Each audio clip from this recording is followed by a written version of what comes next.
প্রিয় শিক্ষার্থীরা, আসসালামু আলাইকুম। সবাইকে অ্যাকুরেট ইংলিশ জোনে স্বাগত জানাই। We focus on accuracy in English.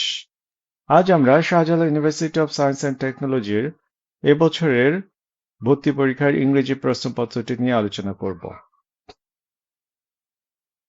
চলুন শুরু করা যাক। আর বরাবরের মতোই সঠিক অ্যান্সার, কারেক্ট অ্যান্সার অ্যানালাইসিস করব এবং রং অ্যান্সারগুলো অ্যানালাইসিস করব, যাতে করে আপনারা ধীরে ধীরে এক্সপার্ট হতে পারেন। ওকে, লেটস গো। প্রথম প্রশ্নটি, in literature point of view refers to, সাহিত্যে point of view বলতে বোঝায় ক the conclusion of a story, খ the arguments in a story, গ who is telling the story and through whose eyes the reader see the events, ঘ the opinion of the protagonist of a story.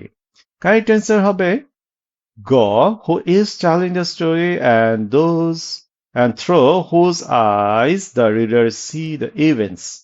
অর্থাৎ আমরা correct answer analysis করলে পেয়ে যাব, সাহিত্যে point of view দৃষ্টিকোণ বলতে বোঝায় কে গল্পটি বলছে এবং কার চোখের মাধ্যমে পাঠক ঘটনাগুলো দেখছে। এটি বর্ণনাকারীর অবস্থান নির্ধারণ করে, যা first person I, second person you বা third person he, she, they etcetera হতে পারে। চলুন রং আনসারগুলো অ্যানালাইসিস করি। ক the conclusion of a story, গল্পের উপসংহার, এটি গল্পের শেষ অংশকে নির্দেশ করে, বর্ণনার পদ্ধতিকে নয়। খ the arguments in a story, এটি গল্পের ভেতরে যুক্তিতর্ককে বোঝায়, বা পয়েন্ট অফ ভিউ নয়। ঘ the opinion of the protagonist, এটি শুধুমাত্র নায়কের মতামত, বর্ণনা দৃষ্টিকোণ নয়, কাজেই অপশনগুলো হবে না। প্রিয় শিক্ষার্থীরা, মূল প্রশ্নপত্রটি আমার ইউটিউব চ্যানেল বা ফেসবুক পেজে দেওয়া আছে, আপনারা চাইলেই দেখে নিতে পারেন।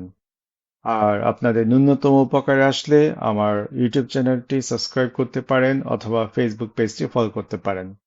অসংখ্য ধন্যবাদ দেখার জন্য।